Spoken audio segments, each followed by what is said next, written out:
My name is Vanessa Reynolds and I married Eric when I was young and full of dreams. We'd been high school sweethearts and I thought we'd be happy forever.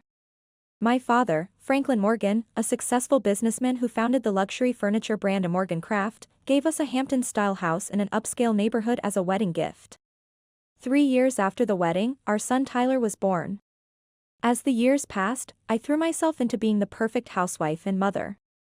I kept our home spotless, cooked gourmet meals, and made sure Tyler had everything he needed while secretly maintaining my anonymous interior design blog at night when everyone was asleep. Eric's career as a sales manager wasn't progressing as quickly as he'd hoped, though his Instagram feed painted a different picture with carefully staged success shots that I helped compose. One night he came home frustrated and angry. "Damn it, Vanessa. I can't take this anymore. I'm busting my ass at work and for what? Pennies." He slammed his fist on the kitchen table, making me jump, my heart racing with sudden fear. "What do you want me to do about it?" I asked, trying to keep my voice calm while discreetly closing my laptop where I'd been working on a new design post. Eric's eyes lit up. "Your father. He could give me a job at Morgan Craft, a senior position. You could talk to him, couldn't you? With my MBA, I'd be perfect for management," Eric said. I hesitated. My father had always been fair in his business dealings, and I didn't want to take advantage of our relationship. Besides, I knew Eric's MBA was from an unaccredited online university, something he carefully concealed. But seeing the desperation in his eyes, and remembering my mother's painful divorce when I was young, I nodded. "Okay, I'll talk to him," I replied. The next day I visited my father at his office, nervously fingering the design sketches I kept in my purse but never showed anyone. "Dad, I need to ask you something," I began nervously. "It's about Eric. He's not happy with his job, and I was wondering if you might have a position for him here at Morgan Craft." After a long moment, my father nodded, his eyes briefly glancing at the corner of my sketchbook peeking out of my purse. "All right. I'll give him a shot, but he'll have to prove himself like anyone else, Vanessa," he said. When I told Eric the news, he was ecstatic. He picked me up and spun me around the kitchen. "You're amazing, Vanessa. This is going to change everything for us. I can't wait till I post about this on LinkedIn," he said. And for a while, it did. Eric started earning more money, and our financial worries eased. That night, he took a photo of us celebrating with champagne for his Instagram, captioned #BlessLife #PowerCouple. But as one problem faded, another grew in its place, my relationship with Eric's mother, Patricia. Patricia was a force of nature, fiercely protective of her only son and openly disapproving of me. She arrived unannounced for the dinner party I was hosting for Eric's colleagues, her critical eyes assessing everything from my table setting to my outfit choice. "Did you really choose that centerpiece? It looks so amateur," she whispered just loudly enough for the wife of Eric's boss to hear. My cheeks burned with embarrassment as I smiled through the pain. The evening was supposed to showcase my culinary skills, but Patricia had brought her own appetizers. "Just in case," she'd said with a tight smile, placing them prominently on my carefully arranged table. As the guests mingled in our living room, Patricia cornered me in the kitchen. "Vanessa, I need you to show everyone those photos from Eric's college graduation," she said. I gritted my teeth, knowing she wanted to highlight her son's MBA, the same degree she constantly reminded me I didn't complete. "Patricia, I'm in the middle of preparing the main course. Can it wait until after dinner?" I asked. Her eyes narrowed as she adjusted her expensive cashmere sweater. "Are you saying my request isn't important? After all I've done for this family? These connections matter for Eric's career, something you clearly don't understand without a proper education," she said. I bit back a retort, knowing it would only make things worse. "Of course not. Just give me a few minutes to finish plating," I replied. Later that evening, as I served my carefully prepared dessert, Patricia hijacked the conversation. "Did you know Vanessa dropped out of design school? She had such potential," she said with a condescending smile, her fingers tapping on her phone. "I'm posting these lovely photos," she announced, though I noticed she only selected images where I was partially obscured or caught mid-speech. "Eric, make sure to share these on your feed. Your followers expect a certain image from a financial executive," she said. My stomach tightened as I realized she was editing my home's appearance in the photos, adding filters that made everything look more luxurious than it was. One particularly frustrating weekend, Patricia organized a surprise family brunch at our home, arriving 2 hours early. Vanessa. She called out, her voice grating on my already frayed nerves as I quickly closed my laptop where I'd been working on my blog. These design sketches were on the coffee table. What are these? Some sort of hobby? She asked. Before I could answer, she continued, I'm hungry. Make something impressive for the guests. Biting my tongue, I set aside my work and trudged to the kitchen. As I prepared a gourmet meal, she sat at the kitchen table, criticizing my every move while scrolling through her phone. You're using too much oil, she snapped. And for heaven's sake, cut those vegetables smaller. Don't you know how to cook properly? Here, let me post your cooking process, but I'll need to edit this significantly, she said. I placed the finished meal on the table just as the guests arrived. To my dismay, Patricia took credit for the menu planning. I guided her through the recipes, she told Eric's colleagues with a satisfied smile. Vanessa has such limited experience with proper entertaining, she mocked me. I stared at her in disbelief as she posted photos of my food with the caption, teaching my daughter-in-law the family recipes. #passing down traditions. But Patricia, I created these recipes myself for my food blog, I said quietly. Oh, you can always make more of those little online posts, she said dismissively. It's not like anyone important is reading them anyway, she said. As the guests finally left, I sank into a chair, feeling utterly defeated.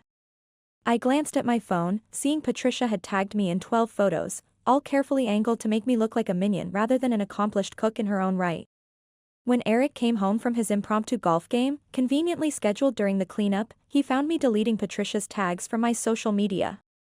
What's going on? He asked, loosening his tie. Why do you look so upset? Mother says the brunch was a huge success.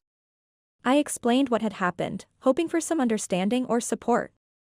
Instead, Eric's face darkened. Mom organized this entire event for my career advancement and you're being ungrateful? She even posted about it on her influential friends' feeds. Ungrateful? I echoed, incredulous. Eric, she took credit for my recipes. She deliberately undermined me in front of your colleagues and called my design work a cute hobby. Eric shook his head, already composing a thank you post to his mother. You're exaggerating. Mom just wants to help our family image. Is that too much to ask? Not everyone has a famous furniture designer father to fall back on, he said. As I watched him carefully filter a photo where Patricia stood center with her arm around him, cropping me partially out of the frame, I couldn't help but feel a growing distance between us. Eric, once my high school sweetheart who had admired my creative spirit, now saw me only as an accessory to his curated online persona. One evening, Eric came home from work in a foul mood, his face red with anger as he slammed the front door behind him, nearly knocking over the antique vase I'd carefully positioned for my log. Vanessa. He bellowed, dropping his designer briefcase on my freshly polished hardwood floor. Your father is a tyrant, a despot. He humiliates people and uses them like pawns in his little game. And you're just like him with your artistic pretensions.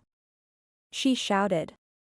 I was taken aback, my hand instinctively moving to close my laptop where I'd been working on a new furniture arrangement post. My father had always been fair and kind in my experience, though admittedly traditional in his business approach. What happened? I asked cautiously, noticing the veins pulsing at Eric's temples. Eric's eyes flashed with fury as he paced around our kitchen, deliberately knocking my design magazines to the floor. I implemented a revolutionary investment strategy today that would have doubled our client returns. Your father shot it down in front of everyone, embarrassing me. He said. And you know what your precious daddy did? He demoted me. Said there were inconsistencies in my reports. He continued. My mind reeled as I picked up my magazines. This didn't sound like my father at all. He valued innovation but was meticulous about ethics. There must be some mistake, I said, reaching for my phone. Let me talk to Dad and hear his side, I said. No. Eric roared, snatching my phone from my hand. His sudden movement made me flinch and step backward into the counter. You will not speak to your father. You will not speak to your mother. As far as we're concerned, they no longer exist for us. Do you understand? In fact, he said. He turned my phone over in his hand, his breathing heavy. I think it's time we addressed your privacy issues. That night, he installed monitoring software on my phone and computer, showing me how he could track every message, every search, every keystroke. For our family's protection, he explained with a tight smile. Trembling, I nodded, too shocked and scared to argue further. In the days that followed, Eric quit my father's company and announced he'd founded an investment advisory firm. He started earning well again, posting celebratory photos with champagne and new watches, but the incident had changed something fundamental in our relationship. The warmth and love I once felt for him was replaced by fear, resentment, and the constant awareness of being watched. Years passed, and our son Tyler grew up with artistic talents that reminded me of my own abandoned dreams.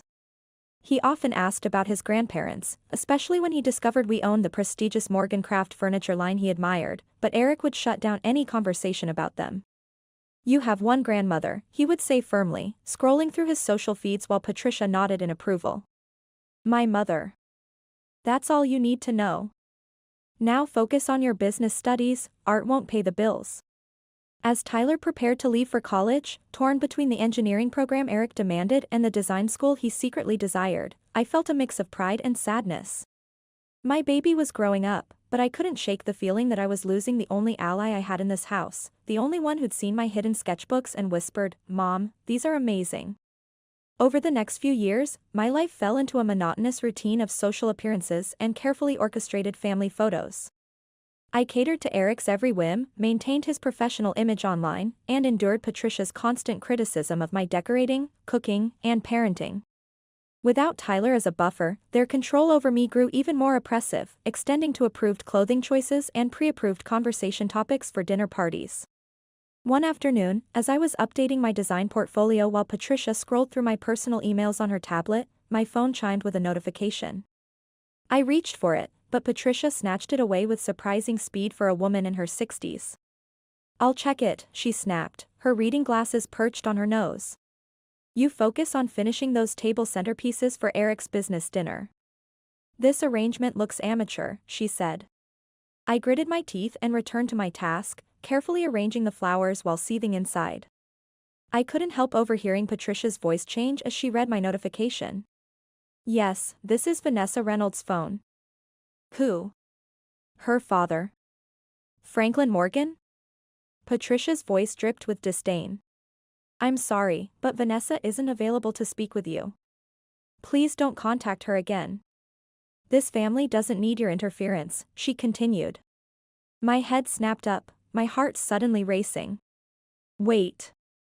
I called out, but Patricia had already blocked the number and deleted the notification. That was your father, she said coldly, placing my phone face down on the counter. I blocked his number. You should be thanking me for protecting this family from those toxic influences. He clearly doesn't respect Eric's position as head of this household, she said. I felt a surge of anger and frustration burning through my chest. You had no right to do that. He's my father. And that's my phone. I should have been allowed to speak to him. I said back. Patricia's eyes narrowed, her thin lips pressing together. You ungrateful little. Just then, Eric walked in, fresh from his golf game, phone in hand. What's going on here? He demanded, looking between us. Patricia immediately put on a hurt expression, her hand fluttering to her heart. Oh, Eric.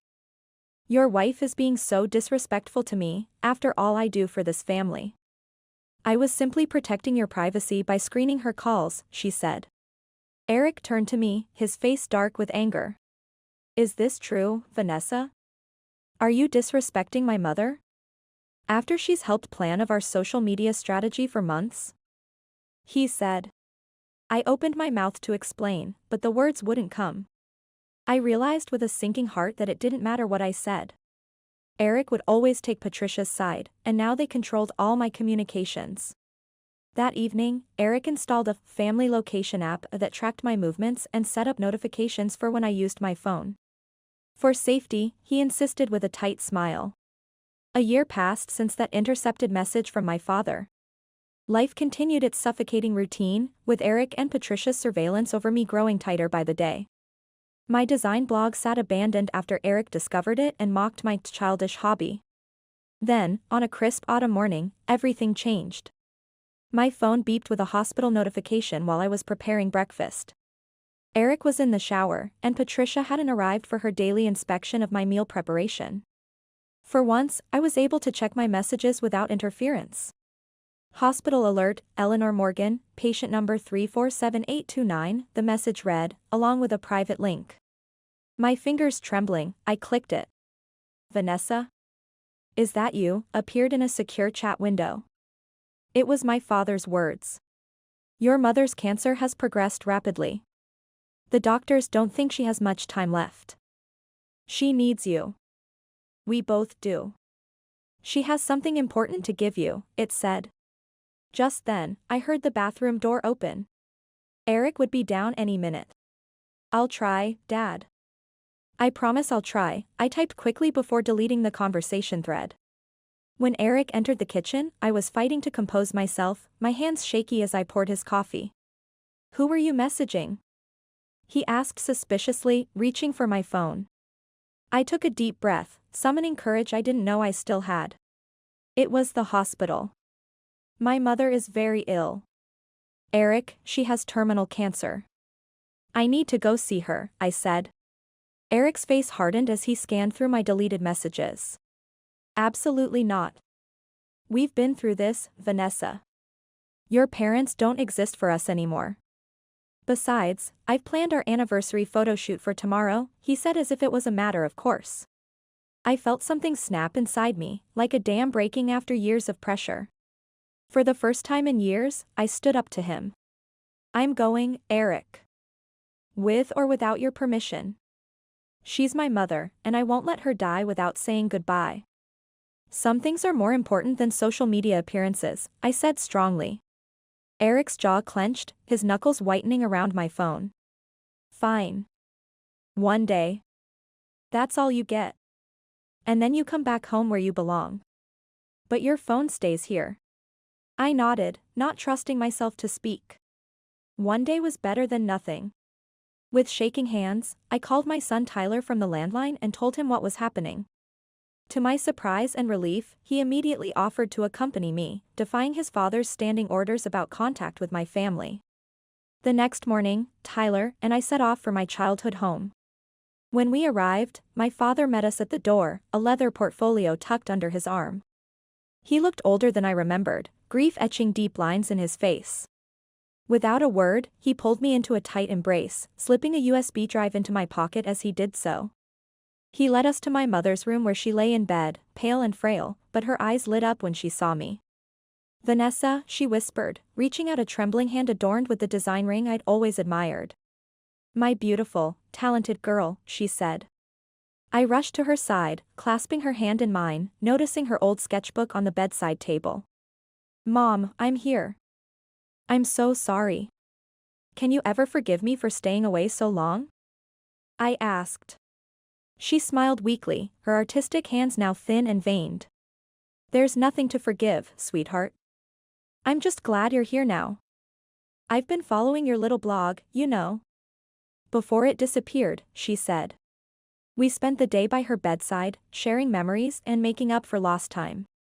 She showed me her old design portfolios, work I'd never seen that had helped build Morgan Craft's reputation for elegance. As the sun began to set, my mother's breathing became labored. She pressed her sketchbook and design ring into my hands and looked into my eyes. Vanessa, she said softly, her voice barely above a whisper, promise me you'll reclaim your talent. Don't let anyone cage your creative spirit again. Your designs were always better than mine. Tears streamed down my face as I nodded, feeling both grief and a strange awakening. I promise, Mom. I promise. She smiled one last time, then closed her eyes. Her hand went limp in mine. She was gone, but somehow, I felt more alive than I had in years. Suddenly, my phone vibrated with notifications. I knew Eric was monitoring my location and bombarding me with messages. I answered his video call, moving to the hallway, feeling Dad's USB drive heavy in my pocket. Eric's face appeared, contorted with anger. Where the hell are you? You were supposed to be back hours ago. I've been tracking your location. You haven't left the hospital. I've already posted our condolences. It's time to come home. His voice, sharp with rage, cut through the line. Eric, I can't leave yet, I stammered, my voice thick with emotion. My mother just passed away. I need to stay for the funeral. Tyler wants to stay too. Absolutely not. He roared, his executive image cracking. I told you one day, and that's all you get. The Hendersons' charity gala is tomorrow, and we need those photographs. Our social presence depends on it. If you're not back tomorrow, don't bother coming back. And bring Tyler. His college interviews are this week, he said. His words hung in the air, a threat and promise all at once. For a moment, I was tempted to give in, to rush back to the prison I'd built. But then I glanced at my mother's design ring and remembered her last words, urging me to reclaim my talent. Fine, I said, my voice steadier than I felt. I'm staying. And so is Tyler. Some things are more important than appearances, I said. I ended the call before he could respond, my heart pounding. I had defied Eric for the first time, and it was both terrifying and exhilarating. That night, my father and I examined the USB drive. It was spreadsheets showing Eric's investment fraud using Morgancraft funds. The next few days passed in a blur of grief and preparations. At the funeral, as we stood around my mother's grave, my Instagram notifications pinged relentlessly. Eric had tagged me in posts about us supporting my wife through her loss with our wedding photos. Then came a private message, "This is your final warning." Just as the minister concluded the service, my phone rang. Eric's number flashed on screen. Without thinking, I answered on speaker to silence it. Eric's voice, loud and angry, burst forth for all to hear. "Vanessa, this is your last chance." He yelled. "My mother is devastated by your betrayal. If you don't come home right now, I'll drag you back myself. After everything I've done. I've already drafted our separation announcement. One click and it goes live." I quickly ended the call, my face burning with shame and anger. The mourners looked shocked, and Tyler's face was a mask of fury. My father looked concerned. He pulled me aside after the service. "Vanessa," he said gently, "I think it's time you saw everything." We walked to a quiet corner of the cemetery, and my father took a deep breath. "Sweetheart, there's something else you need to know about Eric. Something I should have told you years ago, but your mother insisted we let you make your own choices," he said. I listened in stunned silence as my father revealed why Eric had really left Morgancraft. It wasn't because Eric was angry at my father. It was because my father caught him creating fake client accounts, falsifying returns, and skimming funds. "I fired him to protect the company and clients," my father explained, showing me documents on his tablet. "I didn't press charges because I thought you loved him. But now, hearing how he speaks to you, seeing what your life has become with his surveillance and control, I can't stay silent," he said. I felt as if the ground had opened beneath my feet. All these years, I had believed Eric's lies, let him cut me off from my family, endured his and Patricia's abuse, abandoned my design career, all based on a lie. "There's more," my father continued, his voice grave. "I recently received information from the SEC. Eric's firm is under federal investigation. There are major discrepancies in client reporting," he said. "The very techniques he used at Morgancraft, but on a larger scale. That's why he's controlling your communications. He's afraid you'll discover something," he continued. As his words hit me, I felt a strange mix of despair and liberation. The life I knew was crumbling, but from its ashes, I saw a chance for a new beginning, one where my designs could finally breathe. The day after the funeral, my father, Tyler and I returned to collect my design portfolios. We were shocked to find Patricia's friends crowding the house, with a professional photographer setting up equipment in our living room for a social media photoshoot. Patricia spotted us, her eyes narrowing as she sipped champagne. "Well, look who finally decided to grace us with her presence," she said, her voice dripping with contempt. "You're late, Vanessa. Eric's business feature photo shoot started an hour ago, she said. We need the dutiful wife and son for the family success story. Thrusting a makeup kit into my hands, she snapped, start fixing your appearance. You look terrible, she laughed. The supportive family shot is in 10 minutes. My father erupted, how dare you speak to my daughter that way? She's not a prop in your social media fiction. She's a talented designer who deserves respect. He said. Patricia laughed. Designer? Without a degree? She gave up any career when she married my son. We've already removed those amateur sketches she was hiding, she said. My blood ran cold seeing my studio door ajar. Suddenly, Eric burst in wearing an expensive suit. What's going on? Vanessa, why aren't you camera ready? He asked. Something inside me snapped. No, Eric, I said, my voice steady as I held up my mother's design ring. I'm not posing for any more fake family photos, I said.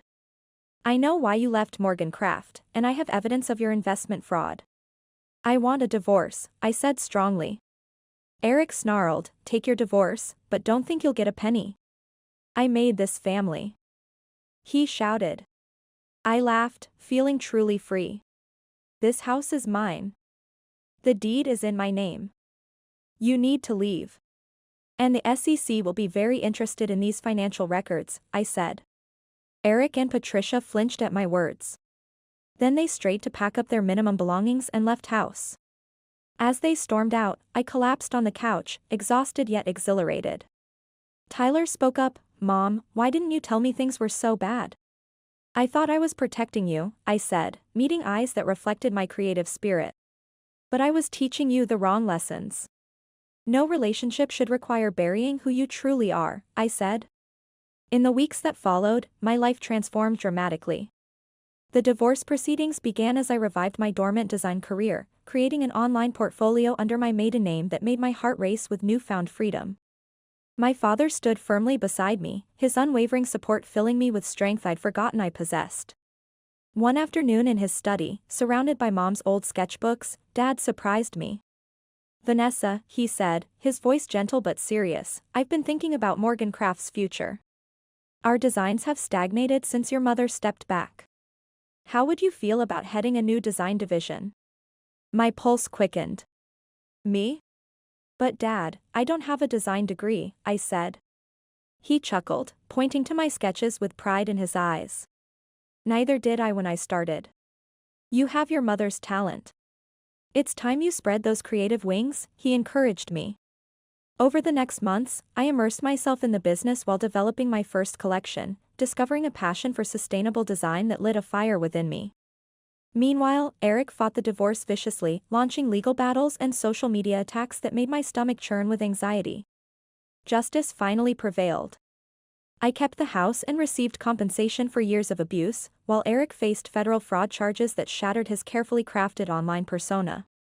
Patricia faded from my life like a bad dream, retreating to Arizona after her role in Eric's schemes was exposed. 2 years passed quickly, filled with design success and watching Tyler flourish. Then one Sunday, Dad called me to his office. Vanessa, he said heavily, I'm not well. The doctors are concerned about my heart, he said. Tears filled my eyes as I grasped his hand. Dad, no, I said. He squeezed back gently. It's okay. I'm retiring and the board has approved you as creative director. You'll honor the Morgan legacy while making it truly yours, he said. His health stabilized with treatment, and though retired, he attended every showcase, his face beaming with pride as he told everyone, my daughter designed that. The news of my father's retirement and my promotion at Morgan Craft spread quickly through design circles. I was sketching when the studio door chimed, revealing Eric with expensive roses and a rehearsed apologetic expression. Vanessa, he said softly, I'm sorry about everything. May I come in? I've seen your furniture line in design today. It's impressive. Warily, I let him enter my showroom, an awkward silence hanging between us as he eyed my design awards. I've been thinking about us, Eric finally said calculatingly. I made mistakes, but I've changed. My mother passed last month. My new business ventures are taking off, and I could market your designs. Before I could respond, the studio door opened, and Nathan walked in with an architect's portfolio. "Vanessa, darling, I brought the renderings for Chicago," he called, stopping when he saw Eric. "Who the hell is this?" Eric demanded, his facade cracking. "I'm Nathan Winters, Vanessa's husband and design partner," he said, extending his hand professionally. Eric ignored it, rage distorting his face. "Husband? What the hell, Vanessa? After all our history." Nathan stepped between us, voice measured. "I suggest you leave now. We're aware of your history, both personal and financial." When Eric lunged forward, Nathan caught his arm and escorted him out. "Stay away from Vanessa and Morgan Craft, or the rest of the SEC documents go public." After Eric left, Nathan turned to me with concern. "Are you okay?" Tyler texted me. I stepped into his embrace, feeling genuine safety.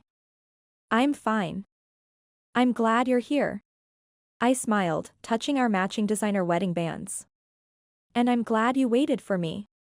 I've loved you since high school design class," Nathan said, kissing my forehead. "Now, tell me about this bedroom collection."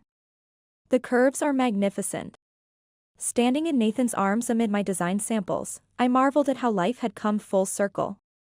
Nathan and I had been high school sweethearts before Eric came into the picture, and after my divorce, we reconnected at a design conference where our old feelings and professional passions aligned. We married in a quiet ceremony at my father's lake house, the arch adorned with pieces from my first Morgancraft collection. My phone buzzed with a text from Tyler, "Mom. Got accepted to Rhode Island School of Design with full scholarship. Bringing someone special home this weekend." I showed Nathan, my heart bursting with pride. My New Beginnings furniture collection won acclaim, while Tyler flourished in design school, sometimes contributing to our seasonal collections. Nathan's architectural firm now collaborates with Morgan Craft, and together we launched Morgan Winters Design Studios, mentoring young designers from disadvantaged backgrounds. One evening, around our dining table, a prototype from my latest collection, I looked at our blended family sharing ideas and laughter. I quietly took an unfiltered photo and posted it with a simple caption, "The real success story." No staging, no false narrative, just authentic joy and creative spirits finally free to soar.